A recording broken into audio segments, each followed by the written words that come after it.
1, 2, 3.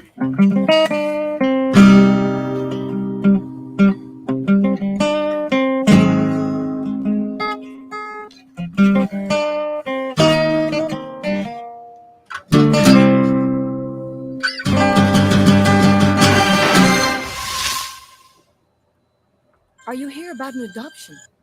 Or are you here for X-Rated, the X-Men animated review show? Why don't we ever use our powers for good? We could totally have rolled this into like a PSA about adoption and how it's good. Well, we have time. We'll talk about adoption I know, later because, Andre and I could both use somebody. We could adopt. Yeah, you and I could adopt someone together, Dad. We could be co-dads. Oh, I was thinking someone would adopt us. Oh, that would work. I thought maybe it'd be like a zany 90s comedy where two, one like stuffy guy and one like hippie guy have to live together and raise a kid. I'll let you guess which one's which. We'll leave that up to the listeners. Yeah, that's right.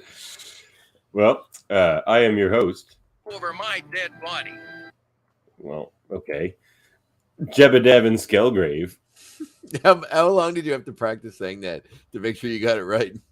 Oh, I'm a master pro at this by now. Okay. And I'm not alone. He's here, isn't he? He is here. The Purple Mandre. That's me, also known as André Mayette sometimes, but for now I shall be known as the Purple Mandre. You will obey the Purple Mandre. Obey. Obey. I'm sick of caring.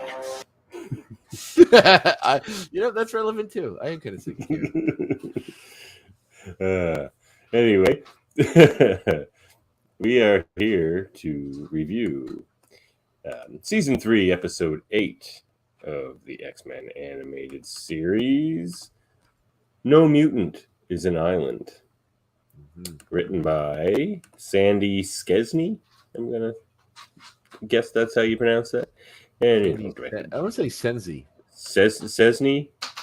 Oh, I see on my thing it says SCENSY. Maybe I have mine wrong. Oh, I probably messed that up. If so, it's Let me Sensi. fix that right now. Like Sensi, the thing that the pyramid scheme people buy into, but with I'm switching it to yours. We don't want to get this wrong. There we go. Written by Sandy Senzi. That makes more sense. Yeah. Yes, and directed by Larry Houston. Yeah. Well, Larry H, our good friend. And as said earlier, we are your hosts, Davan and André. What's up, André? Much. You had a birthday. I did. It was fun. I had, I guess it was Tuesday we met. So Wednesday I did a trivia night that I normally do on Wednesdays. And that was my actual birthday, which is fun. We did like an Andre's birthday trivia category. The whole thing was all stuff. Hey, Sam. Sam is almost our unofficial third member of the show. He's here all the time. Oh, yeah. Sam's a great supporter of us, Sam, Live Long and Podcast. We all love Sam. Good old young Sam. fella out of Newfoundland. Ooh, I love Newfoundland. Been there many, many a time. I wrestled all across Newfoundland.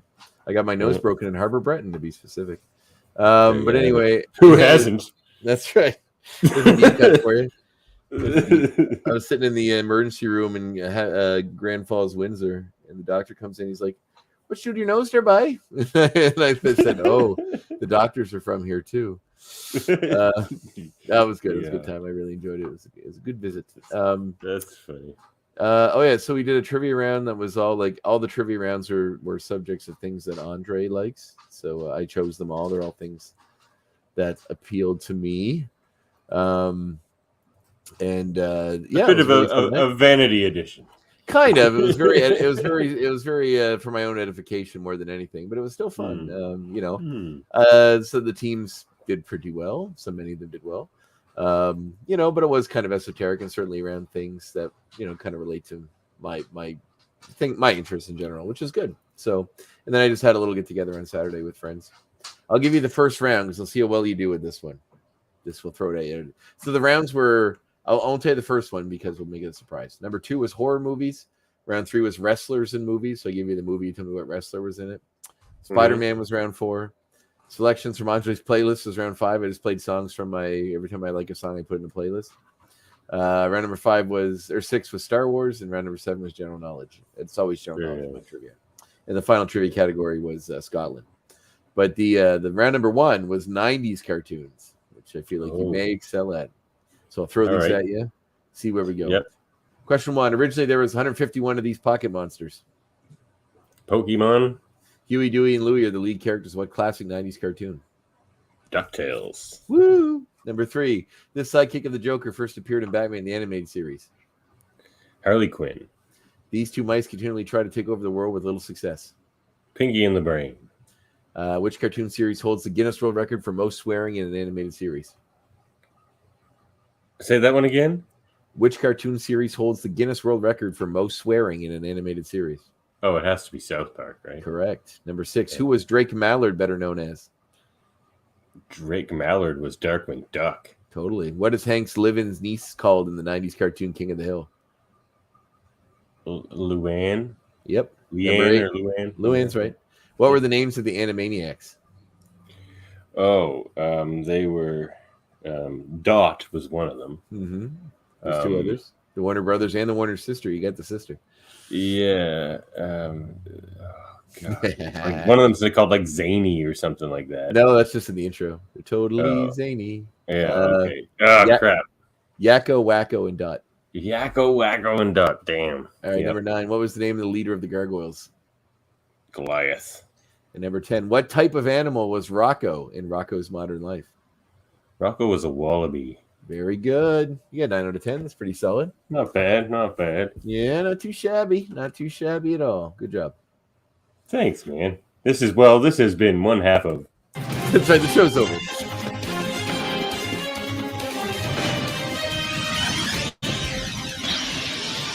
So tell us about your trip to André and Ontario. Davan. We just caught up with André. My trip to Ontario was fine. I'm glad to be home. The highlight was definitely the wedding itself, and the dinner the night before, very nice as well. But it was fun seeing all the people I podcast with over and Live Long and Podcast in person, including Jamil. Jamil was there. Oh, Jamil, my favorite. We were talking about getting Jamil to Nova Scotia, and he wants to do your trivia night. So me and Jamil might crash your trivia night sometime. Well, make sure you tell me when you're coming because you got to book a table. It sells out pretty much every Wednesday. So, well, you're a hot attraction. That's goddamn right. I am. Yeah, man. Between that, my movie nights, I'm keeping pretty busy. But that was definitely the highlight. Yeah, cool, man. How was the drive? That's a long drive. It was long. Took the baby too. She took it well. She was a real trooper. Good. She threw a big fuss on the CN Tower and on the Maid of the Mist. But I took a baby on the Maid of the Mist. So what was I thinking? Yeah, I'm surprised they didn't throw you overboard at pulling shit like that. Oh man, good luck. I'm from the East Coast. People have never tried to throw me off a boat before. They're coming. Put them up. All of a sudden, Baird's Privateer starts playing in the background. He starts throwing fists. Yeah. I'd pick a different Stan Rogers song because he didn't like that one. He didn't? That's like his most famous song. No. Exactly. I love Stan Rogers. He's one of my favorite singers. What do you think? What's your favorite Stan Rogers song? I think mine's 45 Years. Probably Northwest Passage. That's a good one. I like 45 Years a lot. It's probably that or Mary Ellen Carter, which I also really like. I also really like The Witch of Westmoreland. Oh, The Idiot's really good too. Yeah. Oh, they're all really good. Is great, man. I know, he's the best. He died in a plane crash like on the same day I was born. Like same day, same year, everything. He actually died of smoke inhalation. He was stuck in the back of the plane. It wasn't the crash that killed him. It was the really? Yeah, when they're taking everybody off the plane, he was in the back, so he didn't get off in time. The smoke killed him. Wow. I'd like to do some research on his son singing because I've heard him sing before, and he says it sounds a lot like him. If he's half the songwriter his dad was, then I'm sure he's probably pretty good. Yeah, really. Oh, he wrote a lot of good ones. That's for sure. Yeah. Cool. I'm glad you're back and you had a good trip. Yeah, man. I'm glad to be back. Glad back in time to do this show and bring our favorite show to our ex-goons here. Our favorite show? I think it's my favorite show. Isn't it your favorite show we do? You mean the show we do together? Oh, yeah, 100%. Yeah, I love doing this. It's much funner. Like, I really like doing my other one, which is on hiatus at the moment, but this one's really fun because it's not, I don't know, like, it flows really naturally. I feel like you and I have a good rapport, and I feel like we can put on a good show with not that we prep, but we don't have to, like, you watch an episode of the show and look up some facts and write some stuff down. That's about it. And it's always fun and entertaining to me. and we get lots of good feedback online, so that means people are enjoying it. So yeah, I I'm think so getting too. more efficient. I've gotten my prep time per episode down to like 2 hours. Yeah, but you do all the graphic. Like I just design the graphic Yeah. stuff that we use and send it to you, and you kind of have to put all that in the music in, so you have a bit more than But on that side of 2 things. hours isn't so bad. I just, that includes the half hour watching the episode too. So Yeah, it's true. That is true. I do that.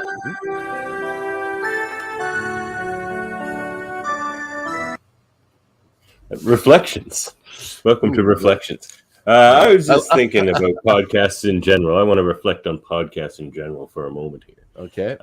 I think what's interesting about podcasts, because you and I, we're glorified idiots essentially. I didn't even think we're that glorified, but yes. No, I mean, and on Locutors of Trek, we just play experts of the week whenever we do a theme. So people are tuning in for our expertise. What podcasts are really about is who do you want to choose to spend your time with, and I was just reflecting on that idea, and I just wanted to say thanks to the ex-goons who choose to spend their time with us, because we really appreciate it, and we like spending our time with you as well. Yeah, I'd like to say you have a lot of options when it comes to your X-Men Nostalgia animated podcast. I'm not sure that you do, but if you do, I mean, you'd certainly have a lot of options within the podcast. We're certainly happy you chose us. So it's funny because there's some that I listen to that I don't know. I don't know what if you could ask me to write a formula of what I think makes for a good podcast, I don't know if I could really do it.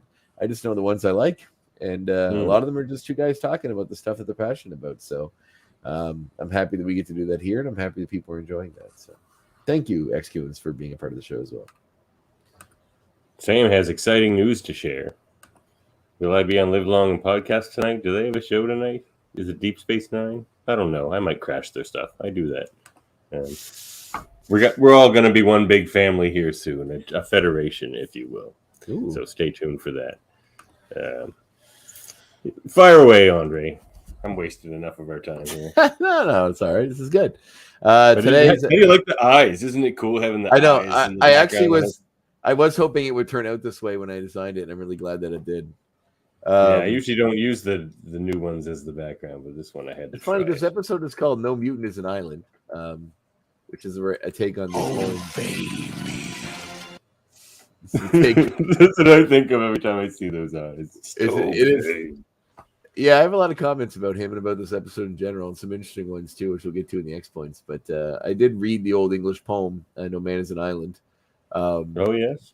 Yeah, last week, so I'll skip that this week. But it is interesting. I mean, the phrase is used a lot in common terms, usually to say that no man can survive on their own. And this is the lesson that Scott learns in this episode when he branches off on his own for a little bit. But let's get into the story. So we start with Beast wrapping up a reading as he does, while the X-Men when sit its around. turbulent journey endeth, the river flows into the sea, at peace now, for all eternity. Do you know what that's from? Well, it was going to be one of my X points. Do you know what that's from? No, I don't. So you save it for your X point. All right. So I mean, he's probably talking about an estuary, right? I mean, that's when the river flows into a sea or ocean. So it's got to be some kind of textbook For about all estuaries. Eternity. Yes, estuaries for eternity. It's a good poem, classic. We all know the risks of being an X-Man. Jean knew them well. I think this whole thing is sick. You're all acting like Jean's never coming back. So yeah, tensions are running high. Basically, it seems to be some kind of memorial for Jean. They're all sitting in like a little circle in the rock garden outside of the school. Beast wraps up his little speech there. Jubilee gets pretty upset, as we can tell by like, I like that little circle there. Wolverine, of course, always hanging just a little further back. He doesn't want people to see his emotions. That's right. I gotta hide my emotions back here. I like how everybody's sort of crisscross applesauce sitting around in the circle. They all look like kind of a bunch of preschoolers. Yeah. They don't have chairs apparently in the X Mansion. Just sit on the grass, you bums. So we learn, of course, in the last episode that Jean Grey sacrificed herself for the Mcron crystal, with the Ken trapped inside. After Wolverine, that clip you played where Charles says that everyone knew the risk, basically, Cyclops gets up and just walks away. Then he's sitting in the room where they have this kind of almost macabre hologram of Jean Grey just playing on a loop of her in her costume, just standing stoically in a position, almost like in some kind of a action figure pose, if you will. Do you have a photo of this, Davan? No worries if you don't. No, I thought I had that one. So Scott's just standing there. I just have this one. That's not it, right? No, her face looks really long in that. There's a lot. I have an next point about what's going on with the animation of this, which is interesting. Oh, but interesting. Okay. So yeah, Scott's like reaching out to it, and he's like, "Jean, I miss you so much." And I'm assuming it's been a day or two. I know he thinks she's dead, so I'm gonna not make fun of him for that because that would make you quite sad. But also, I feel like if you did have access to hologram technology and you did lose a loved one, sitting alone in a room staring at a hologram of them is probably not the healthiest way to deal with your grief. I know they say the only way out is through, but I don't know if that's the best way through. And Jubilee has a point. Like, they're all accepting this very readily based on everything they've seen recently. Yeah, like she's already resurrected herself once, like when the Phoenix first showed up, Right, that's correct. So and then Xavier had that whole thing about what Phoenixes represent, rebirth and renewal, so that don't count her out yet, essentially. Although he seemed to have had quite a change of heart between that one and this one, as he seems to readily accept she's dead quite quickly in this one. But so Scott gets angry, has a really interesting quote here, which I could read. You probably have it. Do you have it? I don't think so. No. So Xavier says, well, actually, I'm going to save it for my next point because I actually do like it. So anyway, Xavier comes in and tries to console Scott. Scott's very upset. Says this quote, which I'll repeat later. Then hurls his black and yellow leather at Xavier, spandex at Xavier, and says he won't need this anymore. He's done basically, and he leaves. Cerebro has picked up a disturbance in Manhattan that appears to involve an unidentified group of mutants. Any guesses? That's what he says. He says that there. He immediately just tries to distract Cyclops from like his grief and stuff, and then Cyclops says this: I'm leaving the X-Men. Yeah, but it doesn't come up again, though, does it? Or is it in relation to the school? No, the unidentified group doesn't come up again. That's why I say you have any guesses on the unidentified group no, of I do mutants in not. Manhattan. I thought it could have been the ones at the school because he does go to the orphanage because there are a bunch of them there. But it may not be as well. So, yeah, that's a good point. I'm sick of being den mother to a bunch of quibbling children. I can't do it anymore. He's headed up to here with the quibbling. That's the quote. It's a really good quote. He says, oh, that's the quote. Okay. Yeah. He says, don't you get it? I'm sick of the responsibility. I'm sick of being a den mother to a bunch of quibbling children. I can't do it anymore. Most of all, I'm sick of caring. I cared for Jean. Look where that got me. Someone who suffers with a healthy dose of existential dread, I think that we all have felt what's the point of caring on a regular basis. And it's nice for I'm sick of caring. Yeah, exactly. That Cyclops says, I'm sick of caring. I cared for Jean. I was hurt. He's missing an important point. Better to have loved and lost, yada, yada, yada. But unfortunately, he storms off, and then we see him jumping on a bus. Where he thinks the way I feel about cats. Cats will break your heart, man. Everyone will break your heart, dude. That's Caring true. about anything leads towards a broken heart, but it's better to have an occasional broken heart than to have a cold one or a dead one. Sam starts UN night. I assume he means university tonight. Congratulations, Sam. He means Thursday. Congratulations, Sam. Wedding was awesome. I got to see Jamil, the Live Long podcast people, everybody. Sam was awesome. Yeah. Excellent. So he's on a bus thinking about when his foster families rejected him for having mutant powers. Back at the orphanage, they returned him because he had melted some stuff in their house, and they weren't warned that he had mutant powers when they adopted him or fostered him. So they return him. I love the idea that the kids are just sort of returnable. You can go take one out for a test drive and be like, this kid ain't working for me. Because that's got to be pretty heartbreaking for the kid. This too. Yeah. Oh, yeah. But it's they bounce around a lot, some of them, too. It must be a very strange experience. What did I gloss over? Johnny, stop that. That's real impolite. But Pa, I'm just playing good guys and mutants. Which I thought was quite funny. Yeah. And then the mother even says, "Well, I'm sure that nice young man doesn't like being called a mutant." You know, and then Cyclops looks out the window. They're really hitting you over the head with the the themes here, which is interesting. They are, but that's still like some heavy stuff to put in a kid's cartoon. I like a bit, but it is also interesting that obviously the term that most people refer to when it comes to cowboys is cowboys and Indians, which is another comparable thing that is kind of not something we discuss anymore because of the assuming the Native Americans were the bad guys in that situation. So it's interesting that just sort of got elevated to the modern society where they swap out cowboys and mutants. That the mutants are in fact the bad guys here. So it is interesting that they're using a culturally problematic phrase to make a more current version of that culturally problematic phrase, which I thought was very interesting. So yes, then we cut to stop getting ahead of me with your pictures. So then how do I get behind you then? All right, stay behind me. Get thee behind me, Satan. Davan, which sounds close to Satan if I think about it. Damn, they're on to me.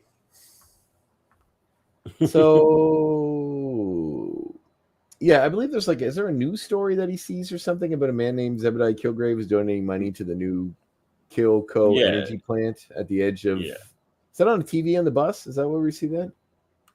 Kilgrave's donations to charity are all transparent attempts to buy public opinion so he can gain control of the Platte River project. Oh, that's on the TV at the orphanage. The kids are watching it, I think, so.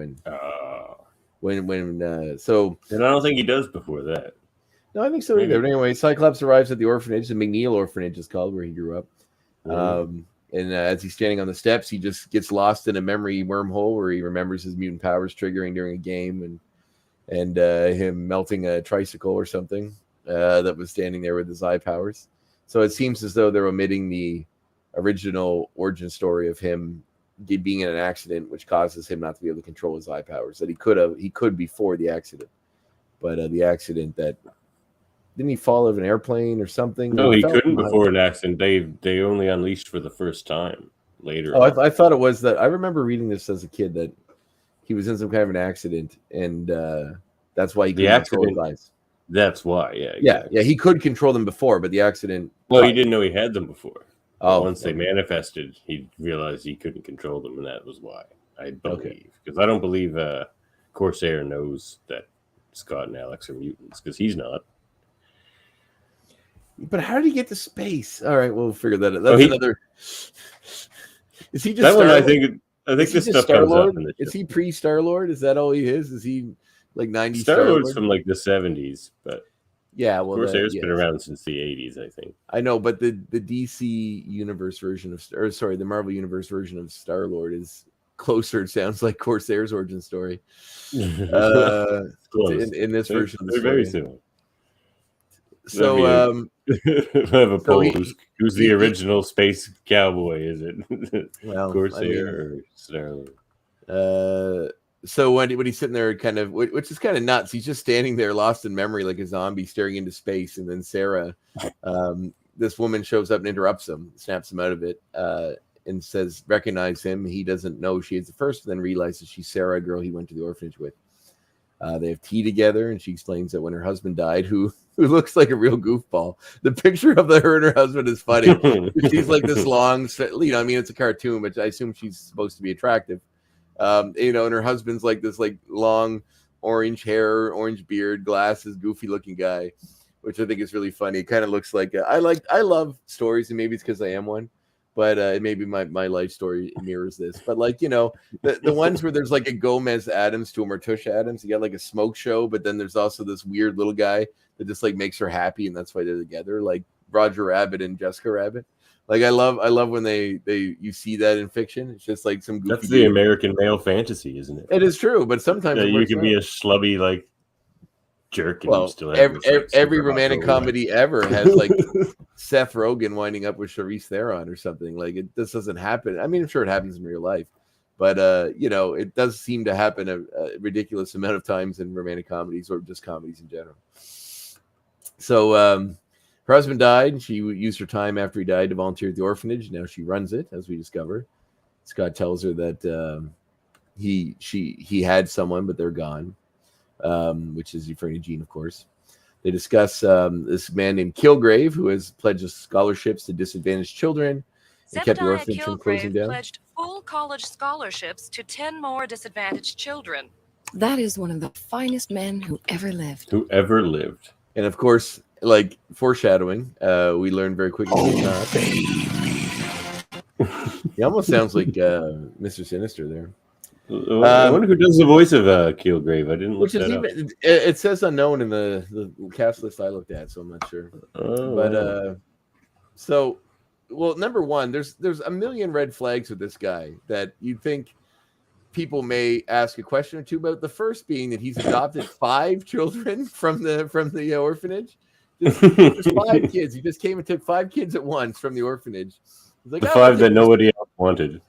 He's apparently this single dude, the single rich guy living in a mansion by himself, who's just assembling at risk and kids that no one would seem to care about that have fallen through the cracks of the system, and taking them back to his mansion all by himself. I mean, I think that would raise a couple of red flags. Number one, he always wears gloves, so there's that too, which is also kind of strange. But plus, what's with all the purple? Well, we don't get. I'm wearing a purple shirt. I see that you aren't. This is purple. It's just the light. You can't tell. Yeah. Okay. Actually, like Captain Kirk. My underwear is purple one. Does that count? Yeah, sure. Okay, good. So they yeah, I do have a purple shirt. I should have worn that. Smart idea. Anyway, do I have a purple jacket? I couldn't find my purple bandana, so again, it's just the light. I've always wanted a purple suit. It's always been a dream of mine. I've yet to get one, but someday. So very slick. So Scott's still feeling kind of dejected. They hear the smoke alarms go off. The kids, Sarah rescues, take the kids outside. Scott goes to find out what's going on and extinguishes the fire with his optic beams, which seems to be a power he's never used before for them, but apparently he can extinguish fire with them, which is interesting. He does a lot of strange things with them. And yeah, like, doesn't he lock a door in the first season with it? But they're not. So they're just concussive blasts, as they're often described as, which means there's no heat. There's no heat. No heat. They just shoot you. They're red, which seems like they should be hot, but maybe that's why people think that.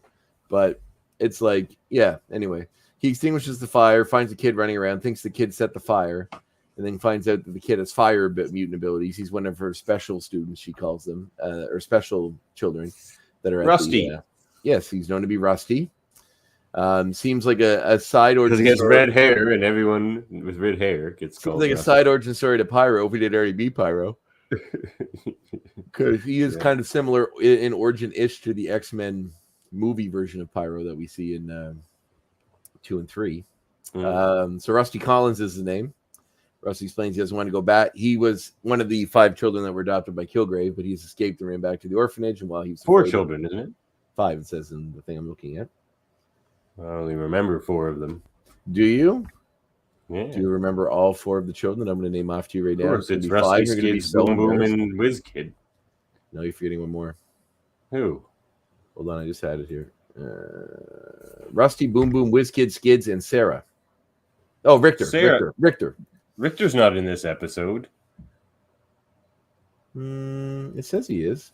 Well, he's not. I watched it. Well, then I have some bad intel. It's anyway, just the 4 of them. Keep saying 5 kids. No, it's the 4 of them. Victor is definitely not in this, or maybe he wasn't died or something. I don't know, but they only showed the 4 of them. Why does it keep saying 5? I don't know. Bad intel. Rusty, Boom Boom. Did you count Rusty? Yeah, Rusty, Skids. They always go together in the comics too. It's Rusty and Skids, and then you got Boom Boom and WizKid. Yeah, it says Richter here. No. Nope. Can you 100% say no? Yes. All right. He even calls on them all to use their abilities for a different reason later on in the episode. According to this wiki I'm looking at, it says his last appearances in this episode, No Man is an Island, so I don't know. Maybe he was in the background of like one of the orphanage scenes. I'm pretty sure he's in there. Anyway, it doesn't matter. So all right. See, here they are here. Well, there's only 2 of them, but you won't find Richter anywhere, I'll tell you that. Listen.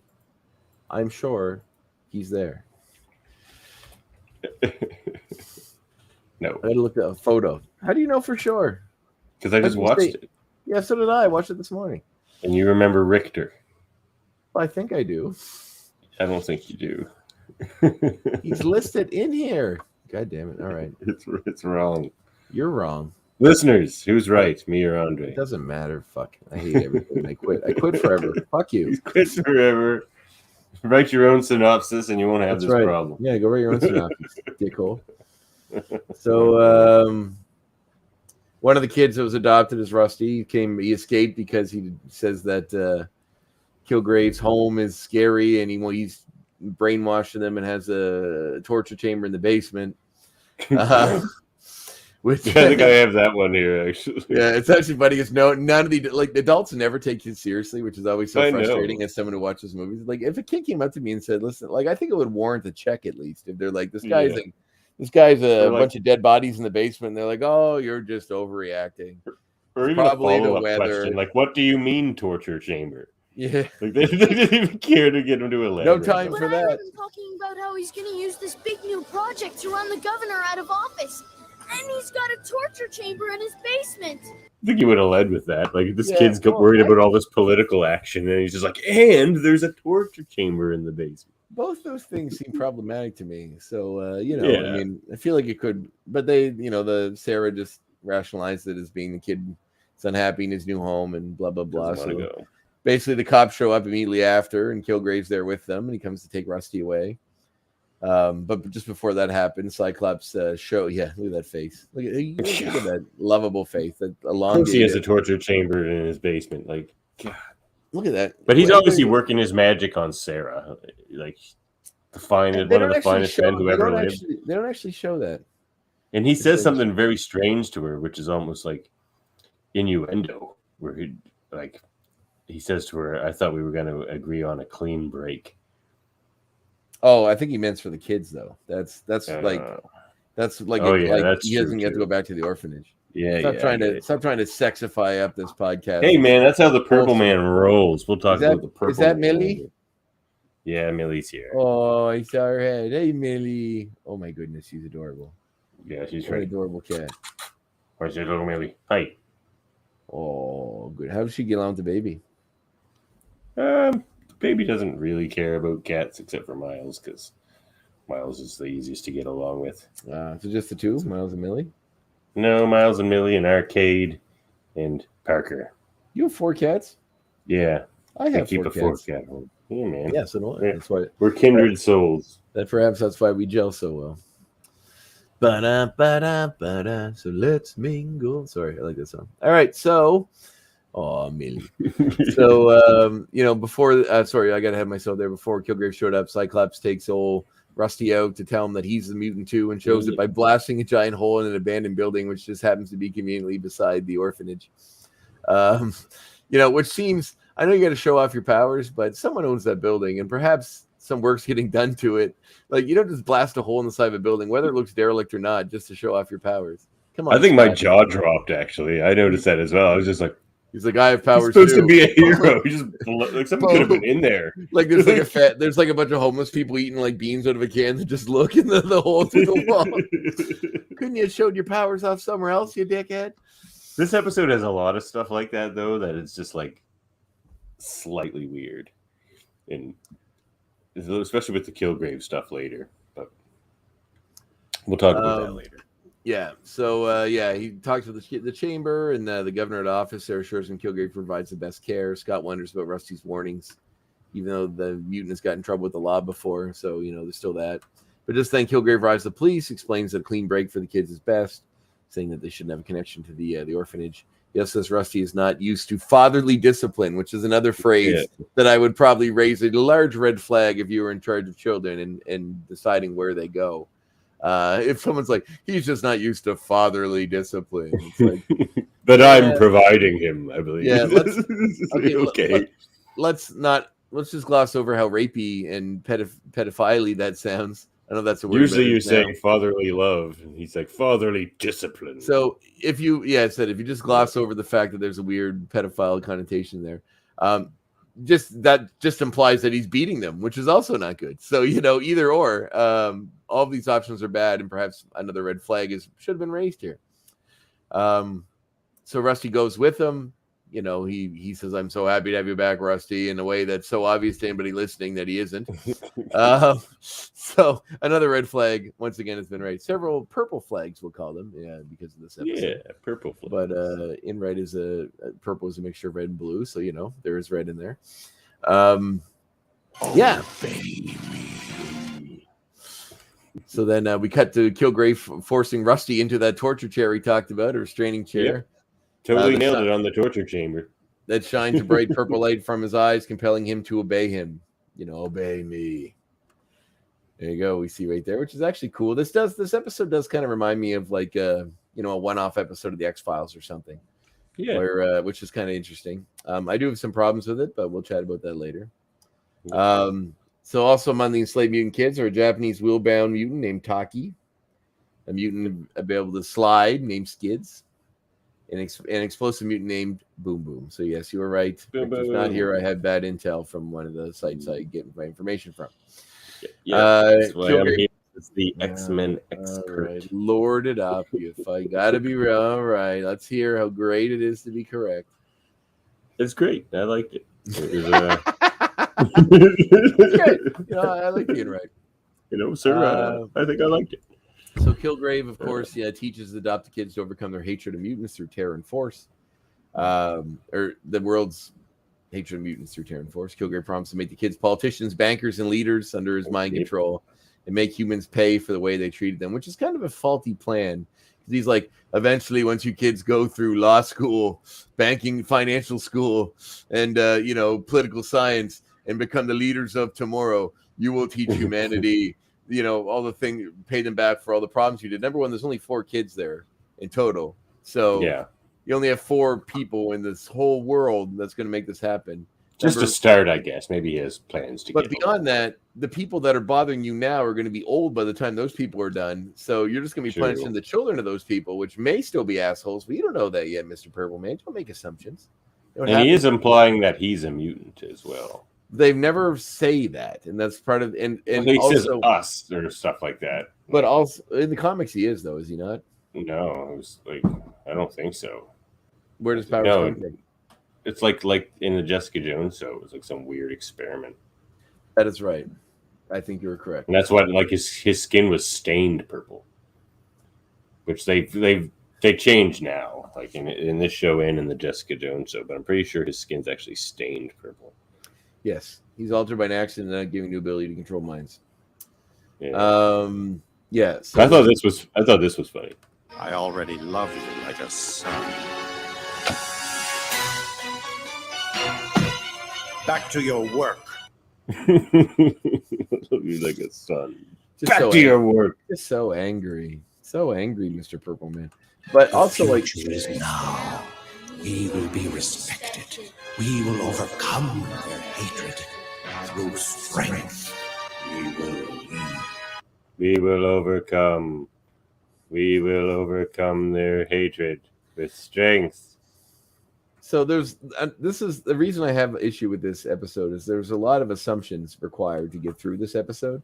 One is that he's a mutant. 2 is that he hates mutants because he was probably treated poorly for being a mutant, but we don't know. Do we get that he hates mutants, or he just wants to? No. He hates humans. Sorry, he wants to use mutant, but he's also, assuming he's someone who has been chastised his whole life for being a mutant. He's pretty quick to take advantage of other mutants to help make his revenge plan into, it seems to have no qualms or sympathy for mutants that he's exploiting. But, I digress. So very Mr. Sinister in that way as well. I suppose so. So, So then at the Capitol building, we see Taki changing his wheelchair into a high-speed vehicle, which I'm going to bring up one of my X points, to clear the fence. Ooh. Skids does some high-speed sliding to kick some guards, while Boom Boom uses explosive orbs to blast others. Kilgrave makes it inside, and Rusty blocks the entrance to the wall of fire. You, Taki, will use your wheelchair transformation power to gain access. That's what a phrase. Use your wheelchair transformation. What an X-mute. Like, it's just coincidental that the kid that can't use his legs as the power is to have an ability to make wheelchairs transform into other things. Like, what a wonderful random happenstance that just happened to work. He needed that, and he never would have known that he could have changed only wheelchairs if he wasn't confined to a wheelchair. If he had active legs, he never would have known. Never would have known. So it's a good thing God chose to cripple him, and then so that he could discover his powers and use them. In such a manner. Go. So there, where we see where Kilgrave has been brainwashing him to help him with this sinister plot. We see this in action here. So then we see him go inside. I thought we had this note here, but we don't. He goes inside, basically intimidates the. Right, that's later. Yeah, we see him purple in the video, like his face purple, and him. We don't. That's the only time we see him purple in the video in which he plays the kid so far. We'll learn more about that later. He goes in basically and intimidates the governor with his abilities, and convinces the governor to quit, which I think is kind of interesting because he already was in the politic game. So he would have had access to this guy at any point. He could have just used his powers to him at any point. He could have said, "Hey, can I talk to you about something?" Use his powers on him, and then been done. Exactly. But instead of using all these kids to, basically attack his office, which is really dumb, to draw a lot of attention towards the fact that this is going on. Because surely someone noticed, but apparently no one did. Because the news just the next day we see Scott, who's sleeping on the couch at the orphanage. He's almost needlessly insidious with his plan. Yeah, for sure. And there's even more to that later, which is his undoing, which we'll get to as well. Also, what I'll get to later, that does have precedent. What he's doing here in this episode has precedent in its so own. Fucking stupid, but anyway. Oh, are you talking about Daredevil? Because I was going to bring that up too. Yeah. Okay, we'll talk about it together. So Sarah's. It was going to be one of my recommendations. It's all right. We still can. That's a good recommendation. So Sarah's mentions that Scott called out to Gene in his sleep, where he's sleeping on the couch. He hasn't really discussed the tragedy, but he hears a news report. Oh, I'm sure he did not get enough sleep last night. About Governor Barkley being compelled to resign from office over health problems, which we discover is him being intimidated by, the Kilgrave. This is funny when Cyclops wakes up, though. Who's Jean? You cried her name out in your sleep. And you made a huge mess in your pants. Jane. That's amazing. I cleaned all that up. Don't worry. Yeah, I cleaned it up for you. Don't worry about it. Which is funny because Kilgrave's all over the map here. He wants political power to have this energy, to get this energy thing out of the way that he runs. He's the CEO of an energy company, Kilco, which also should be a red flag. I know Kilgrave's your last name, but maybe calling your company Kilco isn't the best possible option. I like it. maybe Zebco. I mean, that sounds better. Zebco. Certainly, it's Zebco is already a company. They make fishing equipment. Okay, well, Diaco. I don't know. Something that's not Kilco. Graveco? His name's kind of messed up. Yeah, well, Kilgrave is an actual name, which I could explain. I can explain the next point that's relevant to me later, which will be fun. Very cool. Which is an expose, if you will, about the local wrestling scene. Oh my. So, Rusty and the other kid. Yeah. So anyway. Yes. So Barkley compelled that this arouses Scott's suspicions about Rusty's warnings. They go to pay Kilgrave a visit and discover because basically Kilgrave answers the door. Well, first we see Kilgrave, who's purple. You see his skin is purple, covering his face up with some kind of concealer. Kind of reminded me of Matt Hagen or Daggett from Hagen from the Batman animated series, Clayface, who would have to use this cream to mold his face back into a visible, normal-looking face so he could act and go back to his life as an actor, while his whole body basically is this amorphous clay form that he can kind of shapeshift. But this special before he was in an accident, the Batman character, who's a famous actor, a handsome actor who had a horrible deformed face, but would get this sort of cream that he could use to reform his face and make it look back the way he wanted to. But then, of course, he ran afoul of the gangsters that were procuring this for him, and they just poured a bunch of it on him at once to basically kill him. But he survives, becoming Clayface, able to kind of change form at will. So it kind of made me think of that a little bit because that was a great episode. The Batman animated series had so many wonderful episodes focused around tragic villains. So this guy isn't one. The Purple Man is not one, but it just kind of reminded me. No, he isn't. I mean, in this Jessica Jones series, they tried to make him one. Kind of. I mean, well, I think what they did was to in the Jessica Jones series, the point of him was to show that given his abilities, can you say you wouldn't take advantage of it? Can anybody say they would? Well, they also show that he was tortured by his parents and things like that. Yes, but eventually, Yeah, because they experimented on him, and eventually they bring him back. But like the idea that if given his ability, same as the Invisible Man, I mean that was the whole point of H.G. Wells' book, and the subsequent movies, and then Hollow Man and other things that the new Lee Winnell Invisible Man movie, like given the ability to do what you are capable of doing, I don't think anybody can say beyond a shadow of a doubt they wouldn't take advantage of it in some way. I'm not saying you become a monster, but you might do one thing or two to make your life a little better. So Fine point, Sam. Every villain has a tragic story. That is why they are a villain. That's what Sam says. And there's truth to that. Not every villain thinks they're a villain. I mean, none do really. Most don't. Well, I don't know. This guy might. This guy is cartoonish. Like I know he's in a cartoon, so it applies. But he's cartoonishly evil. Yeah. So yeah, certainly this cartoon version of Mr. Sinister definitely knows he's not a good guy. He's so evil. And same with the Ken. Oh yes, the Ken was pretty bad too. Although they kind of alluded that he was warped by the crystal into being sort of more crazy than normal. True. So so then Kilgrave answers the door after putting on his makeup to look normal. His henchman Wayne is there. They let Scott in. Scott suspects Rusty and the other kids are in danger, which is like they're all like super Village of the Damned here. Like they're just all talking in unison. They're like playing games together and being like, you know, would you like some cookies, Mr. Summers? You know, like, would you like a cookie? Are you okay? Of course. Everything's fine now. like, would you like a cookie? Everything's fine now. That's like the 10th red flag. Like, there's so many red flags here. So, at least Cyclops has realized that there's some red flag, purple flags, as we're calling them. So as he starts to notice that things are amiss, the Kilgrave immediately tells Taki to turn his chair into a battering ram, and they ram into Cyclops, which actually is a little dark twist here, which they knock him into a wall, and then Kilgrave says, because at this point Kilgrave kind of thinks like he's getting away with it, so he seems to turn on Scott pretty quickly, but he tells Wayne to dump him out back, he says, and then we see that Wayne dumps him face down in the swimming pool out back, which isn't really just dumping him out back, he's like literally drowning. Well, throws him face into the pool to drown him. That was hilarious. And it's like this. It's like the standard villain. Like we'll just throw him in the pool and assume he drowns, and go on. And instead of just making sure he's dead, let's just assume it all goes according to plan, and then go off to continue our evil machinations. So Scott has a dream of Jean kissing him. He awakens to Sarah, who saved him from drowning, giving him mouth to mouth.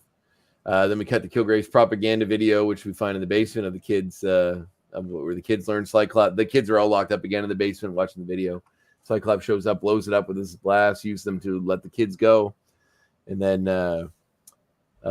lectures to the kids that acceptance must be earned, not forced on others. Doesn't lecture to them, but just lectures in general that acceptance must be earned. You can't force it. Acceptance must be earned, not forced on people. Yeah, that was his main point of the episode. And then but one of the kids insists that she wants to go back to the orphanage. So then we go back to the orphanage where the kids are sleeping. Sarah's called the news and the authorities, who are all going to come and do a story. They miss Richter. They just want to go back and hang out with their buddy Richter. That's right. He's there at the orphanage. He could be in the orphanage. He could have been. I didn't notice. He could have been. I don't remember seeing. He might have been one of the kids at the orphanage. I don't know. But anyway, she was also foolish to trust Kilgrave, who basically is now, Cyclops, of course, talks to her about how she never seemed scared or shocked to see him use his powers. And she says she noticed him blow up that bike when they were kids. And saw how poorly he was treated by everybody else, and they felt bad for him and was never and cared for him. And they have a little moment where it seems like they might kiss here, which means Scott's moving on pretty fast. Real fast. I wanted to mention that too. Yeah. Even when he first sees her, he's like, oh, Sarah. Yeah. Jean Grey's corpse is barely cool in the cool, cold sun that's harboring her corpse. That has precedence in the comics as well. It's like Jean dies in the comics, and he just goes to Alaska and finds her clone, and like immediately marries her. So Cyclops is a rebound guy. He's good on the boards. If you were in love with someone and then their clone was available to you, you'd probably take a shot at that.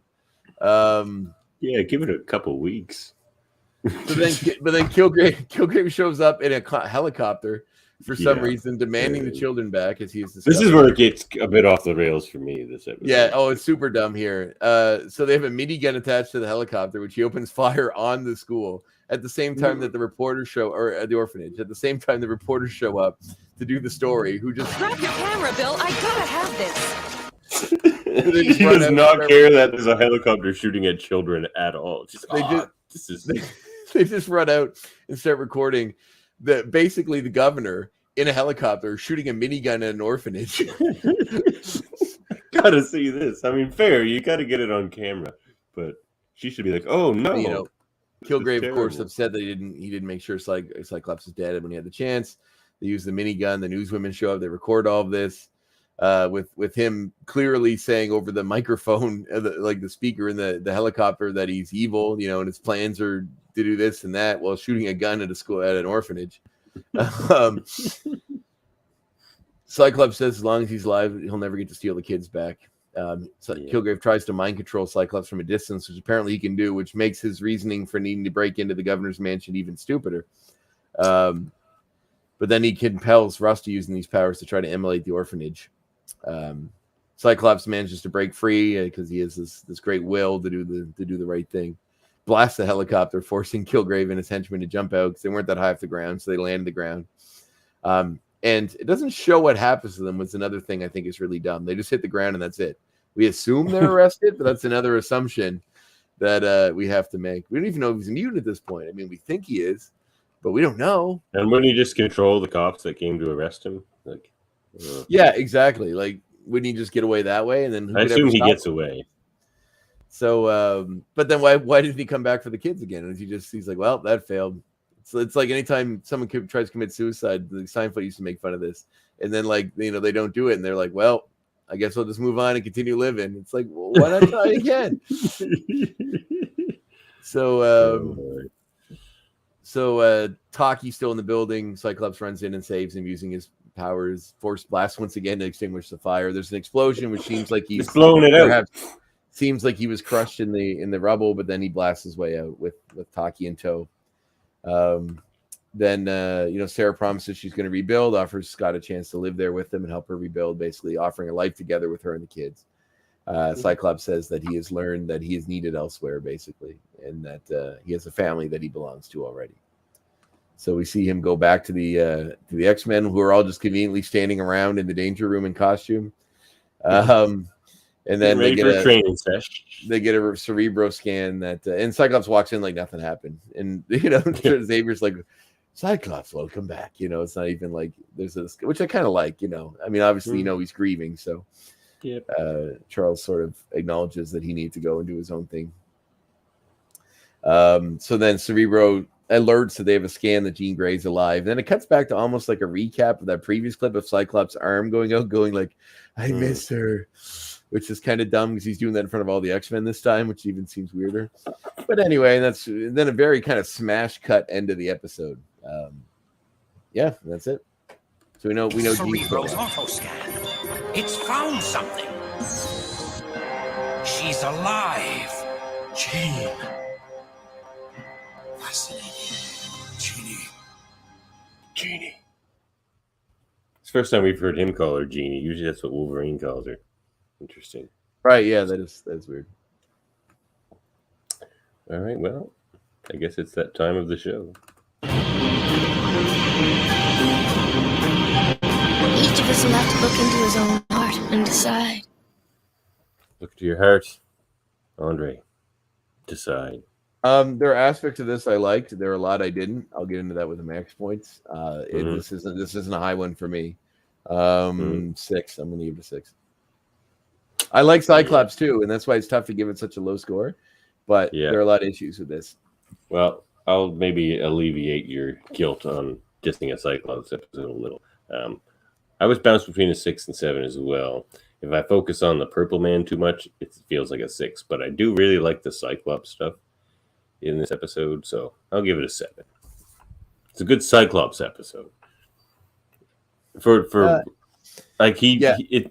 You get to see him why he's you get to see why he's a hero and why he's the leader of the X-Men, because he solves this whole problem. It has nothing to do with optic blasts. He solves it by just he does use them to put out the fire and blow up the helicopter, so they are useful. Yeah, but that's not like the big problem. Yeah, he also at the first real shake, like not the first real, but the first serious loss he has as a leader. I mean, if you're a military leader, you have to accept loss and losing parts. Oh yeah, well The first time one loses, he just runs away. He's like, "Oh no, Gene's dead. I'm gone. Fuck you guys. I hate you. I'm so sick of your whining. I'm not getting laid anymore. Goodbye." I agree, but no, I like Scott a lot. So yeah, I think he's got it rough. I think the child soldiers have it rough. That's true. The elements are all there. The execution could have been better, and that's my biggest complaint. Yeah. 6 is probably right, but I'll stick with my 7 because I do like this sometimes. All righty, let's move on.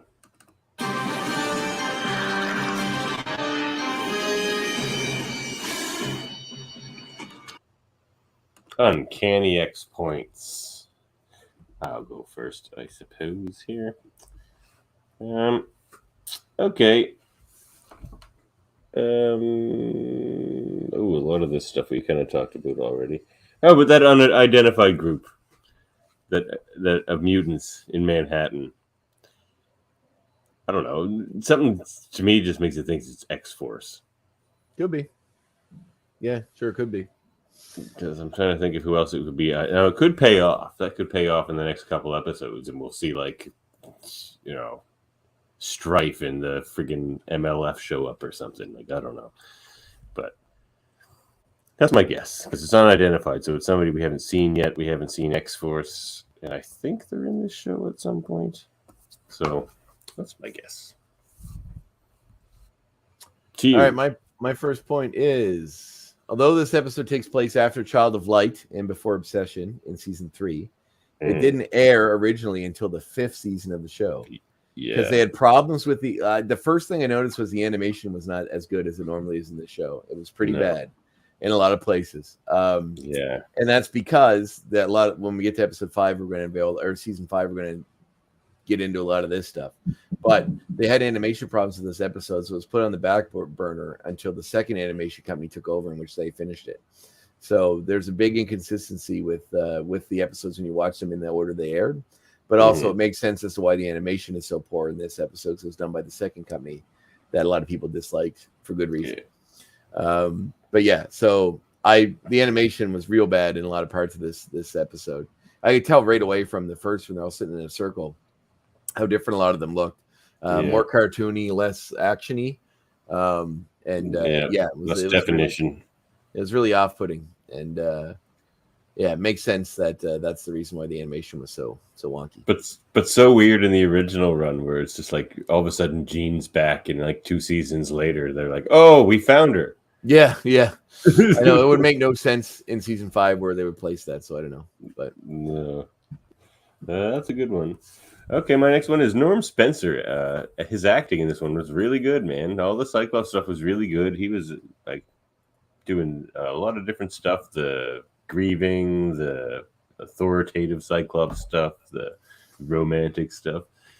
It was really good, man. He delivers a good line too. Like, I see why they picked him for Cyclops, because when he's like, "Stay away from my friends," or like one of those lines. Oh yeah. Really I did enjoy Spencer. That. R.I.P. Yeah, what did he die of? Do you know? I don't. Oh, I'm curious. So this is the first appearance of Rusty Collins, also known in the comics as Fire Fist.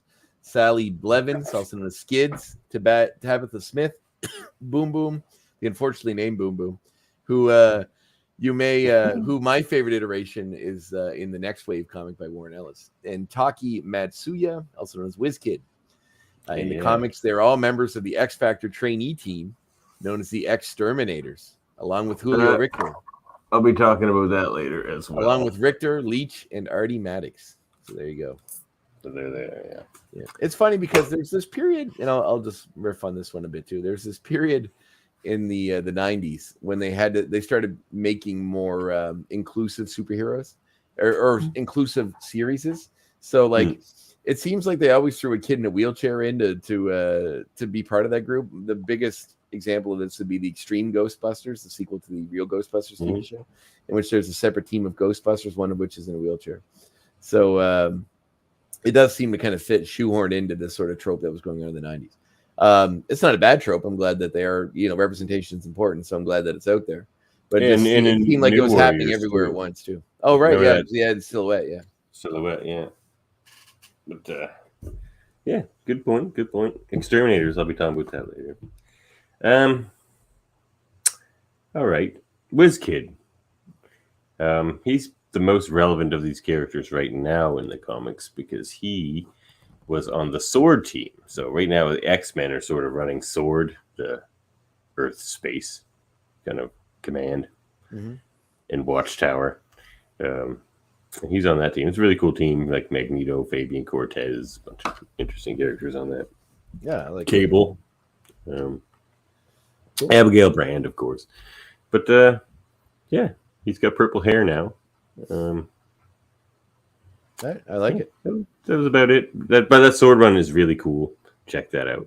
I was going to play on. It's not one of my recommendations later, so I'm talking about it now. But check that out and get some more talkie in your life. One of WizKid. This is my next point, by the way. One of WizKid's powers to kind of make his wheelchair into a battering ram or have big wheels or do different things reminds me a lot of a more recent Spider-Man villain named Overdrive, who has the ability to turn any vehicle he's in with nanobots that kind of, I don't know, nanobots or something. Otherwise known as Big Wheel. He's not the same guy.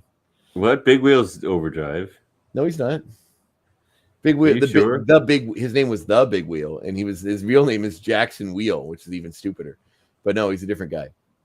I thought he's the same guy. No, they're not. Overdrive has the ability to make any vehicle he's in basically like as stronger and more flashy in different ways. So you could jump into like a mini or like a smart car and then turn it into like some kind of a Corvette or something that can go really fast or have like spike wheels or all these other things. So his abilities, and like when you see Taki do that as WizKid in this episode, it reminded me a lot of Overdrive from Spider-Man. Yeah, I have him in HeroClix for him. He's one of the cooler new addition to Spider-Man's Rogue Gallery. It's very rare that like he's not meant to be a major villain, but it's rare that newer villains are that cool or memorable. And I liked Overdrive because he always was sort of a. I see why I got it confused. Overdrive uses Big Wheel's Big Wheel. Oh, does he in an episode? And in the comics, and yeah, cool. Yeah, probably in the Superior Foes of Spider-Man series, that would make sense. It's been a while since I read it, so that was a good series. It was, yeah. Titch the Shocker's hilarious in that. How he just has to keep shocking himself to like remember things. Yeah, it's really good. It's like millions and millions of micro concussions. yeah. And like people think he has electrical powers. He doesn't. He makes shockwaves. It sounds so. It's There's a funny thing. He's just like, She-Hulk shows up and he just runs. She's like, wait, I'm here to help you. He's just like, nope, we have a thing in the criminal community. When Hulks or Thors show up, you run. She's like, there's only one Thor. He's like, nope, there's that lady Thor, and there's like all these. He keeps naming off all these other Thors. Thors. The horse Thor, the frog Thunderstrike, and like all these other people. She's just like, like, oh no, those aren't Thors. And he's just like, yep, Thors. Yeah, yep, Thors. Yeah, it's pretty fun. All right, well, my next point. Okay, am I on number 3 here? 4? I don't even know anymore. Yes. Well, I suppose we should talk about the Jessica Jones and David Tennant interpretation of the Purple Man. I think probably the definitive interpretation for many. He's always the most sinister. He was a Daredevil villain from way back, but he was his most sinister in Jessica Jones comics. And David Tennant's portrayal, I thought, was really good. I'll just elucidate on yours. But the idea of him in the Daredevil series by Chris Samney and who wrote that one? Was it Chip Zdarsky? Mark Waid. Mark Waid when he had the purple children. Yeah, Mark Waid. So that was this reminded me of that quite a bit. Is that one of your points? André spoiled all my recommendations for later, but that's fine. Well, you have too many recommendations. We'll see one. I know. One. All right. Well, that's why I need so many. That's why I need so many. He's fathered a bunch of right children. out from under me. He's fathered a bunch of children around New York or around the world, I guess, and later assembles them to use their collective powers to try to take down Daredevil and the world in general. But it's interesting. It's a good series. Very interesting. Kind of remind me of using children to try to for his evil schemes. All right. My next point is No Man is an Island ends with the phrase, for whom the bell tolls, it tolls for thee. Most famously, the term for whom the bell tolls is a popular Metallica song. But it's also a book by Ernest Hemingway, who is a writer that I'm a fan of. I haven't read everything, but I have not read From Whom the Bell Tolls yet. But I did recently read The Sun Also Rises, which I really, really liked. And I plan on reading this one again soon. Or reading it soon. So, go read some Ernest Hemingway. All right. Is this number 4? Sounds 5 for you. Oh, number 5? Okay. Really? Okay. You started. And that was 4 for me. So, all right. Well, I suppose my last one then. I think I talked about it a little bit earlier, but I like the fact that solving a problem without the fighting so much, where he realized he can do good without the combat, because he's turned off of that because he's lost Jean and all the crazy battles and all this crazy stuff, and that's what reminds him that he why he's an X-Man. He's just like, no, we actually do good in other ways that isn't just getting killed on a battlefield. And he realizes the importance of the X-Men in that regard. And I thought that's one of the things I really like about this episode, and why I gave it a 7, because it does have some nice Cyclops moments. His origin, but also like his motivations and that sort of thing. all right. Well, I did have 2 things for this, but I'll throw them, I guess, both at it. One is there's a wrestling character in the Maritimes known as Kilgrave, who secretly is me, that wears a mask. And You're that guy? And the term Kilgrave is where I got the name from. It's from this I guy. didn't know that was you. You did not know that? Honestly, it's been me forever. No, I've seen that like name on your posters and stuff that you put up. Because it's me. And often if it's me and Kilgrave on a show, it's me both times, which sucks. So I didn't know you had 3 alter egos in the wrestling world. I do. But tell no one. There's been a few documentaries about wrestling and stuff that talks about that I'm Kilgrave. Sometimes, not always. Sometimes it moves around, but I created it. I have the costume. I did everything, so it's me. But don't tell me. Wait, didn't I see a video of you wrestling Kilgrave? I said sometimes somebody else is him when it's required. But in the past, what a twisted web you weave in that world. But the other thing I wanted to mention was the voice of Skids is anybody who's an animation fan may recognize the name Tara Strong, who does the voice of Kids in this. It may have been one of her early voice acting roles, but she is most famous for being on My Little Pony, doing the voice of Twinkle Sparkle, which is a very popular character. She played the voice of Harley Quinn in the Suicide Squad Kill the Justice League game coming up. She did the voice of, I believe, Batgirl in the Killing Joke animated cartoon they made. She's in Young Justice as a bunch of different voices. She does a lot of animation work, a lot. She's in Pokemon. She's Miss Minutes actually in Loki. There you go. So there's another, and she's on American Dad, but Miss Minutes would be a more obvious and important, late thing for her to be part of. So she's done. If you look up her IMDb, she has a ridiculous amount of credits in voice work. So, this is an early one for her, as it seems as though she started her voice acting career in '87. So, not too long beyond this that she's on the Garbage Pail Kids TV shows. She's on the Care Bears. And still going strong in the Miss Minutes era. So I'm guessing she must have got married and changed her name. She was credited as Tara Sharondoff back then, but she's Tara Strong now. So she's on the Raccoons. She did everything. Beetlejuice. Wow. She was Claire Brewster. Wow. Bill and Ted the cartoon. It's everything. Super Mario World. She was all over the place. And she was on Forever Night, an episode, as we all know. There we go. And ENG and Kung Fu Legend Continues. Oh, Kung Fu's the best. All of the Canadian shows. So, she's done a ton of work. But, she's Miss Minutes, which is really awesome. And a nice little connection to the wider Marvel Universe.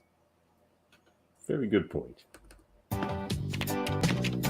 Hey, check this out. All right, I'll go first since they're all spoiled anyway. All right, so hey, check this out. Oh, this is our comic reminiscences and recommendations segment. So I always have more than one because André spoils them. But I was going to recommend The Exterminators. Where the hell are you going to get that now? Where are you going to find that? Is that collected somewhere? It's right here. It's the lead into Inferno, so it's probably in the Inferno collection. Oh, okay, that's cool.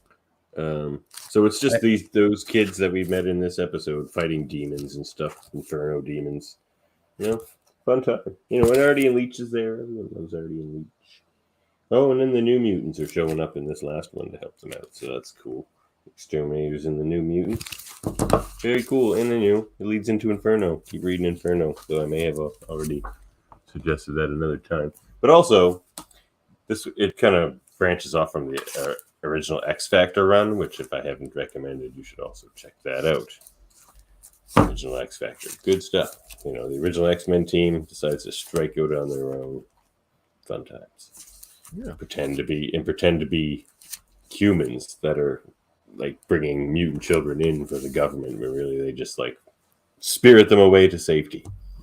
So pretty cool.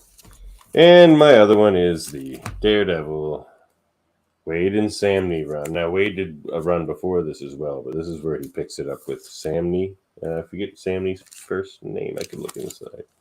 You know that artist? Let's check here. But yeah, it's a lighthearted take on Daredevil for the most part, which I like because I find a lot of writers do write him kind of depressing because it was what made him famous in the Miller era, basically. Chris Samney, of course.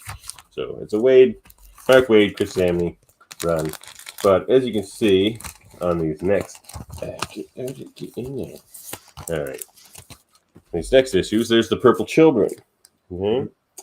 The Purple Children. And they are creepy, and they, in fact, end up turning on Kilgrave. But there they are walking like Daredevil off the cliff. Like, they can do so many creepy things, and it's like Kilgrave's face. This is a great cover. Yeah, it's a really good one. But they were creepy. I really like this. I think they're only in 2, maybe 3 issues. Children of the Corn Bides for sure, or the Village of the Dam Bides for sure, which is pretty good. Yeah. So, the Kilgrave's history with trying to manipulate children to do his evil deeds. It has continues. Yeah, it comes up a lot. So, those are my recommendations. All right. Well, mine's usually always something that's not X-Men related. So this one I just started reading today, which is very interesting. I've never read it before, but I was really drawn to the art. I've saw it at Strange Adventures. It's called Canker. Like the Canker Sore? Yes, by Matthew Allison. I want to say he's Canadian. It seems like he is based on some of the references in the book. A lot of A? No, he mentions... You got a Canker Sore, eh? He does some stuff in there that mentions... like Mass for Shut-ins, which I think was a Canadian. I thought you were going to say he mentions Forever Night in the Raccoon. No, Mass for Shut-ins. The picture was a Canadian show on CBC. But the animation is very unique. I don't know if you can see it all here. It reminds me kind of Frank Whiteley a little bit and David Aja a little bit, but like a little bit of Justin Jordan too. I know that's the writer, the guy that did the art for like Luther Strode, those books. I can't think of Tradmore. So it's really cool. It's beautiful art. The story is kind of like strange. It's very David Lynchian in that nothing really makes sense. And like, if you would ask me what this is about, I don't know if I could tell you, but it's such a very interesting ride with such beautiful art that I really enjoy it. And I think it's definitely worth, it's almost like Mobius art from like back in the day too. Oh yeah, a little bit of Mobius. So there's a lot of art inspirations there, but it's a beautiful book. Visually, it's beautiful. And it's interesting. It makes you think about things. So sometimes if you grab a book like Too Much Coffee Man or Milk and Cheese or Flaming Carrot or something that's really strange, sometimes you can be rewarded by getting an interesting experience while reading it. And the art is so beautiful in this, I'd say it's worth reading alone for that. But otherwise, very interesting. I definitely think you should check it out. It's very fun. That's a good recommendation. Thank you. And I got it Strange Adventures in Halifax, so it's out there. There you have it. All right, well, let's move on to your next recommendation. Nobody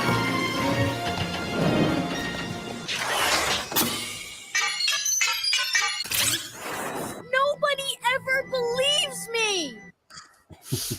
I believe you. I love how long these get. They're so long. Like 5 minutes of just listening to like beep boop boop boop boop. Ah. And André has agreed to retrofy this thing because I have my retro video game segment. Yeah, we've been doing that already last few episodes. Yeah. So you asked me to confine them to the 90s. Is that correct? Yeah. And before, of course. So anytime in the 90s or before. All right. Yeah. Well, today's recommendation, which I solely pulled off the wall because I had a short window of time to pick something, and I grabbed this one. Medicine Man. No, that's not a bad choice. I almost picked The Ghost in the Darkness because I got it for my birthday. Classic. I got the Blu-ray for my birthday for my wife. It is a great movie, but I ended up going with this movie, which is one of my all-time favorite movies and has an interesting story. So there's a film director known as Paul Anderson, not to be confused with Paul Thomas Anderson, who makes like Licorice Pizza and Magnolia and a lot of really culturally significant films. Paul Anderson, however, is often known as Paul W.S. Anderson as well, who is known for making such filmatic classics as Mortal Kombat, the first one. And I love that movie. Which I actually do like as well, and the Resident Evil series. Most recently, he did the Monster Hunter movie with Mila Jovovich, who is his wife in real life, who he left his wife for while filming the Resident Evil movie. Are you recommending Mortal Kombat 1? Because that's a good recommendation. I am not, but it is a good recommendation. Paul W.S. Anderson has made the movie Soldier with Kurt Russell, Mortal Kombat, the Resident Evil films. He did Alien versus Predator, which was not very good. He did the remake of Death Race, which also wasn't very good. The Three Musketeers. I didn't hate Alien versus Predator. It's not great. The Three Musketeers and that movie Pompeii with the guy from Game of Thrones in it, Kit Walker or Kit Harington, and most recent, notably Monster Hunter, based on the video game franchise.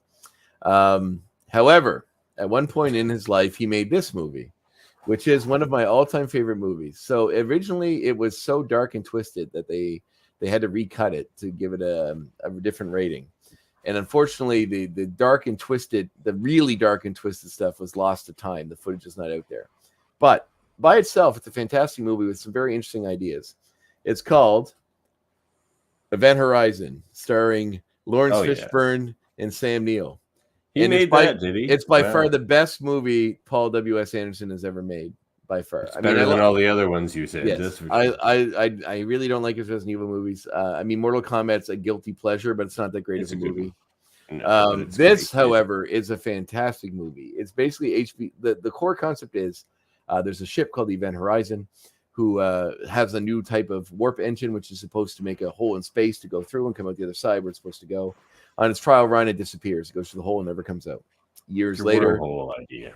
Yes, years later, a group is tasked with going that it reappears on scans, that it's out there in deep space somewhere. So a ship piloted by Lawrence Fishburne and Sean Pertwee, the son of John Pertwee, a former Doctor Who, and also most people may recognize as Alfred from the show Gotham, is on it, and some other folks you may recognize as well. Sam Neill, of course, being one of the creators of the ship, who is tasked to go along with this ship to go find the Event Horizon and bring it back, find out what happened to it.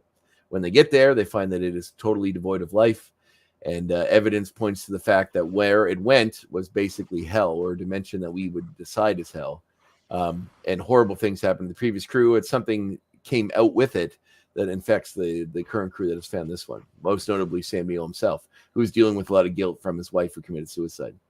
It's a dark movie. It's got some horrible, disgusting imagery, which I wish there was more of, because that's all the stuff that got cut. Apparently, the studio thought it was too gruesome, but I really wish someone could find it, because it'd be awesome to see this the way it was originally meant to see. But as a movie by itself, in the format it's in now, this is the Scream Factory release, came in a few years ago. It's fantastic. Go watch it. H.P. Lovecraft in space. Definitely a sleeper hit that you may not have seen, but wormholes, hell. What else do you want? H.P. Lovecraft in space is what you're getting, and it's really good. Yep. It's really, really good. Agreed. Check it out. I like that genre too, where it's just like they just twist. They're like horror Star Trek episodes almost. Like I felt the way about what was it, Sunshine? Oh yeah, that movie gets Danny Boyle scary movie as well. Yeah, man. I don't think I've ever seen it. I got to watch that one. Oh, that's a great movie. I like Danny Boyle films, so I'm sure I like it. That's a really good movie. That's my recommendation for you. But, all right, moving on. Yeah. What were you doing? Playing with matches? No, I was playing with 16-bit games. This is 16-bit gaming with Super Nintendo Scalehorn. Yeah, and this one it was a Sega game last week, but now I'm bringing it back to the Super Nintendo, which is my favorite system of all time. All the best games or on the Super Nintendo. Trust me. If you're too young to have played it yourself. If you're old enough, then you know. This one flies under the radar, I find. Uniracers. One of the funnest games on Super Nintendo. One of the best racing games ever made. I am not recognizing this game at all. Unirace. Because it came out late. It came out in like 1994 or 6. Like one of the last years. Like I think PlayStation 1 may have already been out or whatever. It was pushing on Super Nintendo at that point. Because, you know, they do that. When Super Nintendo came out, they kept making NES games for a year or two. Whatever was coming down the pipe, probably. But, so it was a late release. I mean, I remember first seeing it on Video and Arcade Top 10 on YTV, which was a classic Canadian show with Nicholas Pickles. That is his real name. You got to go by Nick Pickles at that point. Nick Pickles. That was a great show, and I loved watching Uniracers. Like when that game came out, they used it more than once on that show. They kept bringing it back because it's head-to-head with your racing with whoever you're playing with, and there's also computer sprites as well. And it's like, so you're a unicycle, but it's all about tricks as well. So all your buttons just do different sort of tricks, like spins or flips or rolls, or like what do they call them? Like Z flips, where you just like kind of do a headstand. And you can combine these things to do like multiple crazy flips. And the better your trick is, and you have to land it, you get a speed burst. And then you get like some cool phrase, like, you know, like not very 90s, like cowabunga or radical or something like that. You know? Radical. But, yeah. So it's super fun. You're doing tricks, you're racing. It's like the courses are crazy. They're, you know, it's like what would you call it? You know, like there's ones we had as kids, you know, you could ride the little cars and they go around the loops and stuff. Mm-hmm. It's like a crazy loopy track. And that's fun. Yeah. It's super fun. Play Uniracers, everybody. Yeah, Uniracers, all right. Got Uniracers. You can pick your color unicycle. That's fun. So that was that. Color unicycle. Yes, that's what I need. I need to choose my unicycle. Yeah, exactly. I always pick green. Purple. Sometimes purple, actually. Sometimes purple. Well, what do we got? I got a new segment if you want to do something new. Sure. Cool.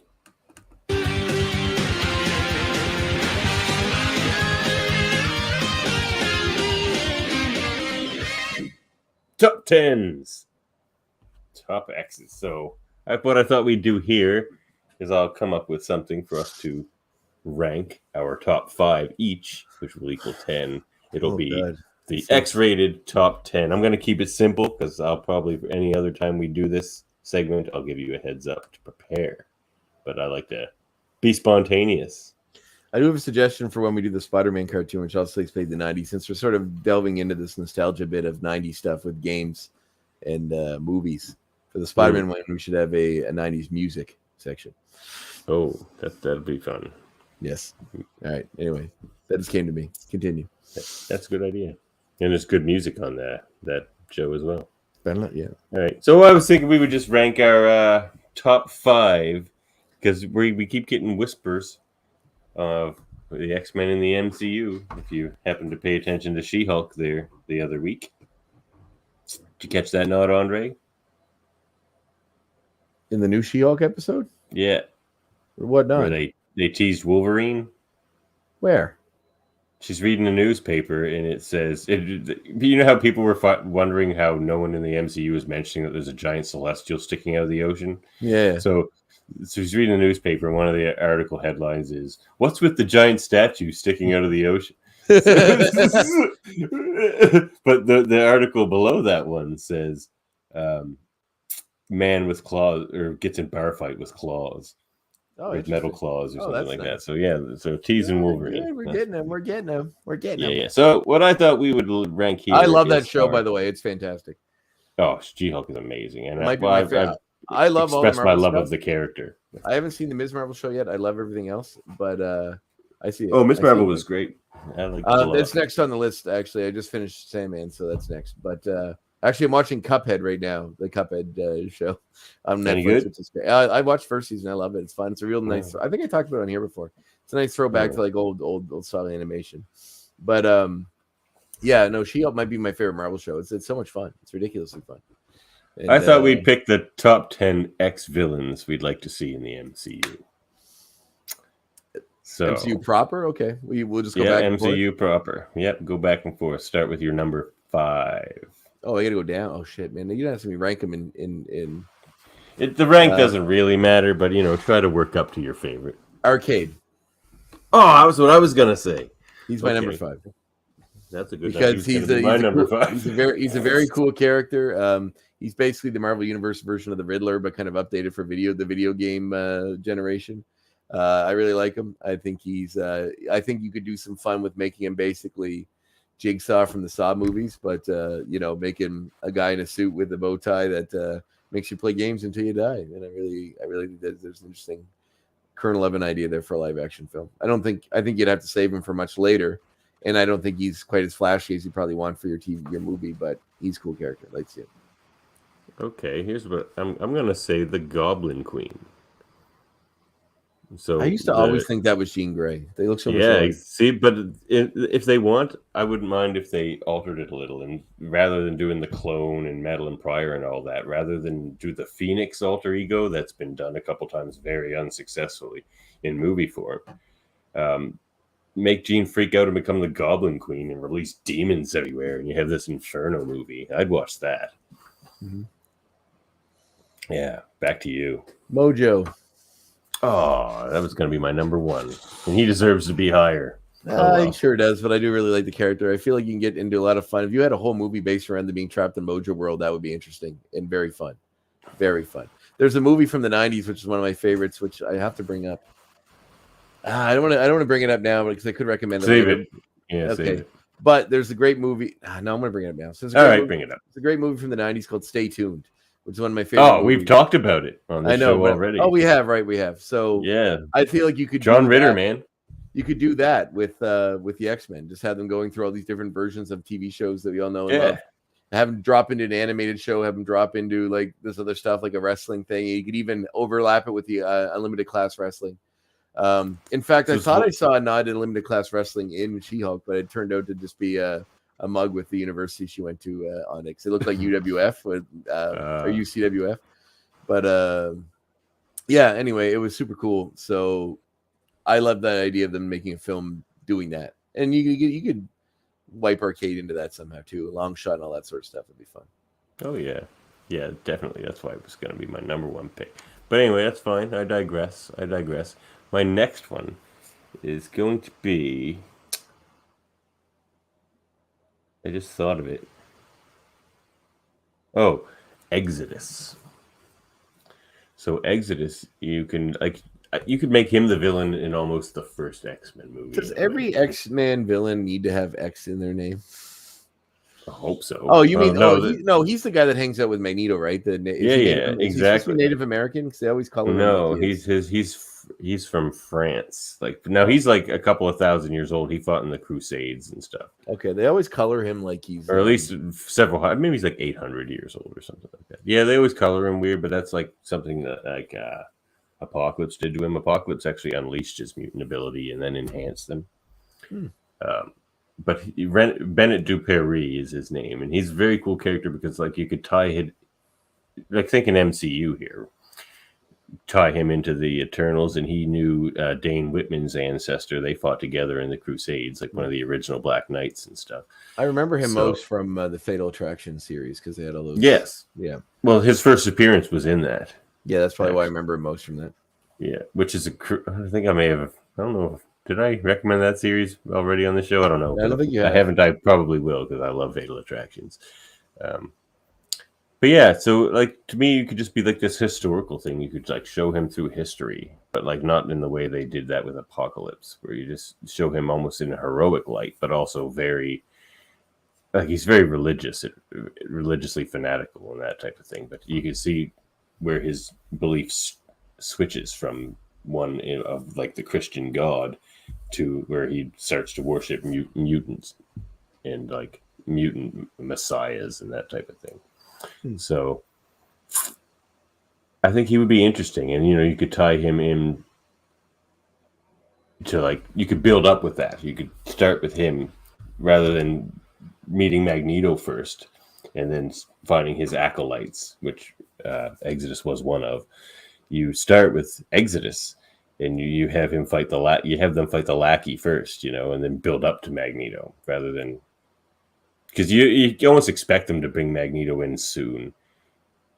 As soon as they start releasing X-Men stuff, like they did with the first X-Men movie, it was the first villain. And you almost expect that kind of happen again. They did it again with the reboot X-Men movies. Like, they just keep bringing Magneto back first. I think it would be better to build up to him and make him a bigger threat. Like, and then when they get, well, I'm gonna save that for my next one. All right, continue. Back to you. I'm building a trilogy of movies here now. Trying to think. I mean, some have kind of been oversaturated. Like Magneto would be one that I would like to see. Yeah, let's just say Magneto. Okay. I do really like Magneto. I'd like to see him. You've now taken my 3 first pick anyway. I mean, he's the obvious choice because he's their main villain. But I do like the Magneto that event. Like, I do like the first version of Magneto. The evil Magneto, or the one that's so frustrated with humans. But I'd like to see a redemption arc beyond that. And they didn't really do it that well in the First Class continuity, because they just kept sliding him back into being a villain when it was convenient. I would rather see him first movie be the bad guy, second movie slowly turn towards being a good guy, third when he's fully a good guy, sacrifice himself or whatever to save the rest of them. But something, or maybe in the first and second, whatever. But that's the arc I'd like to see Magneto have in the movies. I would bring him in, like, again, working off my Exodus movie. Yeah, I would like to see Magneto first show up, like Asteroid M Magneto, like the kind of early 90s Jim Lee era Magneto, where he has Asteroid M and he has his acolytes up there, and he's trying to woo X-Men over to his side and that type of thing. And you even make him the ultimate villain, like you said, where he does the Fatal Attractions thing and he rips out the metal out of Wolverine, and then you're like, oh my god, this guy's irredeemable, and then you start the redemption arc. Yeah, but with movies, you can't have 20 movies, so you're gonna have to do it in a way that doesn't make him like the worst. Like, you don't him raping somebody or something that's irredeemable. You need it to be something that's bad, but you can understand it. It's like Killmonger from Black Panther. Like, you can understand his motivation. And feel bad for him when he dies. So like I like to see that arc for Magneto. Yeah, like ripping metal out of Wolverine. Yeah, that works at least. But then you have to figure out how to put it back in and have it make sense. Well, first you remove his nose and you make him wear a bandana. Yes, that is. And then it all just takes care of itself after that. Yep, exactly. Very good. We're there. You got to figure it out. My next one, I'll pick a fun one, since you keep picking all the fun ones like Mojo and Arcade. I'm just gonna say Omega Red, because it'd be cool to see a fight scene with a proper. We've already seen him in Deadpool, although he wasn't that well. No, we haven't. He was in Deadpool 2. He was in jail with Deadpool. What? Yes, he's very Omega Red. Yes, look it up. He's definitely in Deadpool 2. Oh, but he's just like a guy, isn't he? Yeah, he's like a guy in jail. He arm wrestles or something. No, I think he like picks on him in prison or something. He's got the little Omega symbol on his head and everything. Yeah, he's not super important he doesn't do a lot. No, a proper Omega Red with like the tentacles, the carbonadium synthesizer, and all that sort of stuff. Yeah, like a proper Omega Red. And in fact, I think most of his scenes were cut, so that's probably why I don't remember seeing him. But yeah, he was in there. So I got 2 left or 1 left? 2. Gladiator. Oh, that's a good one. I mean, just the colorful costume, the purple skin, the mohawk. I think visually it'd be very cool. And hell, get Henry Cavill to play, and that'd be fun. Although rumor has it Marvel's trying to get him to play Hyperion in Loki season 2, which would be awesome. Which would be such a fuck you to DC. It would be such a fuck you to DC. It would be awesome. Yeah, it would be awesome. Because DC, like, we're gonna make him Superman, and people are gonna like this better. People are gonna like Hyperion better. I'm gonna say HBO Max is at fault, but DC is too. And DC, like, they're fucking up hard, so they deserve to have a big fuck you thrown at them. Oh, sure. All right, my next one. The Brood. I thought about that. I just want to see the X-Men in an Aliens movie, basically. I would watch that. I would watch that over and over again. I'm sorry. Yeah, that would be cool. Yeah, it's like some friends and I played the Aliens game where it's colonial. What's it called? I can't remember. You play as the colonial Marines mostly, but it does tie in elements of Prometheus with aliens. But the idea of like the colonial Marines versus like a Predator or something sounds cool too. So it's like you can kind of do that fun mismatch with aliens, predators, do all that kind of stuff. All right, my number one choice for live action villain will be my number one choice for when we talked about villains we like to see in the X-Men animated series from 1997, and that would be Cassandra Nova.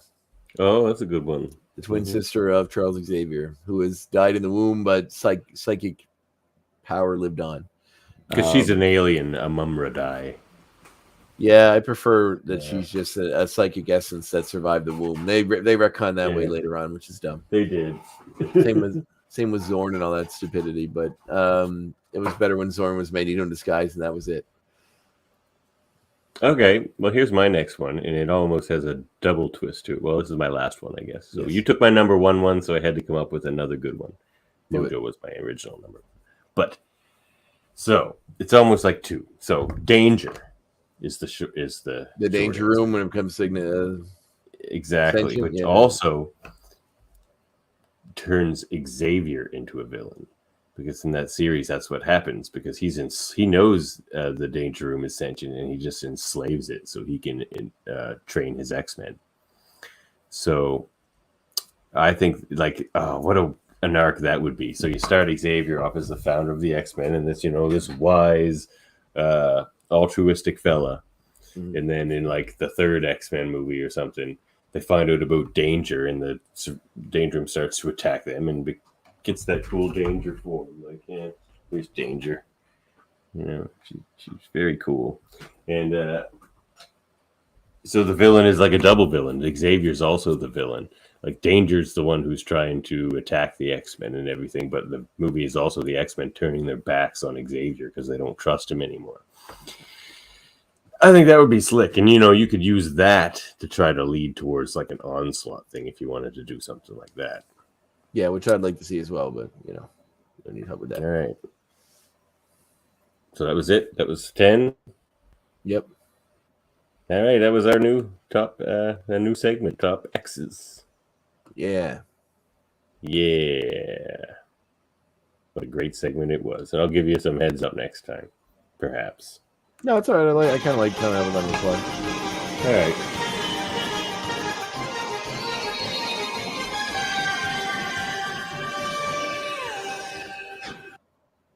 Homework from Professors André. Oh no, I closed down my thing. Watch the next episode of the series, which is this episode, which I'm going to tell you right now. Don't cut me off. It is called the Anticipation. Obsession is the name of this episode. And features the Return of Archangel. This one might be like a prequel sort of to the season. This might be the mission Rogue was on that we were hearing about for the first 6 episodes, because she was never around. Because this is a Rogue episode as well. Yeah, but isn't Gambit with her in this episode? Really? Oh, then there goes that theory. I guess we'll find out next week, everybody, on that one. Well, we do see the return of Archangel and Apocalypse, so it's going to be a fun episode. So go watch it. That's your homework. Fair. Just give us a holler. But you can also give us a holler. You can support the show at Patreon/X-Men Review Show and get yourself some sweet merch. Sometime soon when I have more time, I'll come up with some new stuff to put in there. We need some season 2 merch from André here soon, but you can get your season 1 merch, which we have. I think I have a button for. This one's for you, Morph. Yeah. We remember Morph, the great Morph from season 1. He's still out there. He's still out there. And you can contact us, xmenreviewshow@gmail.com. We're on the Facebook. We're on Facebook and Twitch and Patreon and YouTube. You can find the audio-only version wherever you get your podcasts.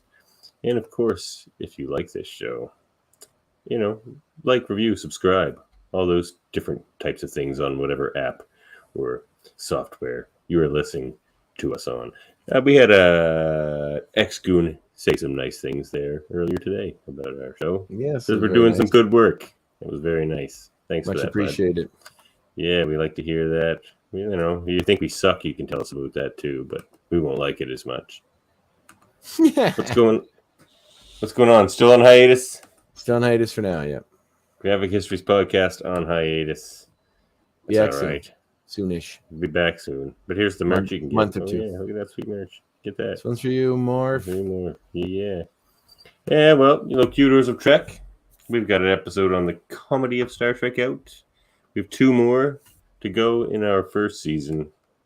And we have a Trouble with Trivia coming up soon, which is always a fun Star Trek trivia show where Cousin Dave has been banished from appearing on because he wins too easily. So we need to build up some proper competition for Cousin Dave, and then he may be allowed back on the Trouble with Trivia. Who's Cousin Dave? He's from Live Long and Podcast, and the Super Mater Brothers, and Trivial Debates, which I just was on recently, and I'm maybe hosting soon. I don't know if I've talked about Dave, but there's possibly an all music episode of that show I might petition for to host. We'll see about that. Dave doesn't know that. Dave, you watching? What do you think of that? Anyway, we'll talk about that later. Anyway, what a family of podcasts we have here. A federation, you could say. Stay tuned. Anything else, Andre? Nope. Not a goddamn thing. Not a friggin' thing. Well, if you listen to this and you're in the Maritimes, I host a movie night as well as I do trivia on Wednesday nights, and I'm also hosting movie nights at the Truro Brewing Company in Truro. We have tickets. The first show we did was Lost Boys. Second one was Bloodsport, which was last week on Friday. It's every 2 weeks. Not this Friday, but next Friday is our next film, which is UHF, the Weird Al Classic. So come out and watch it. Tickets are $5, bought at the Truro Brewing Company. Can't anybody stop this? Yes, we can stop this, Rusty. Catch you next time. Next time. 1, 2,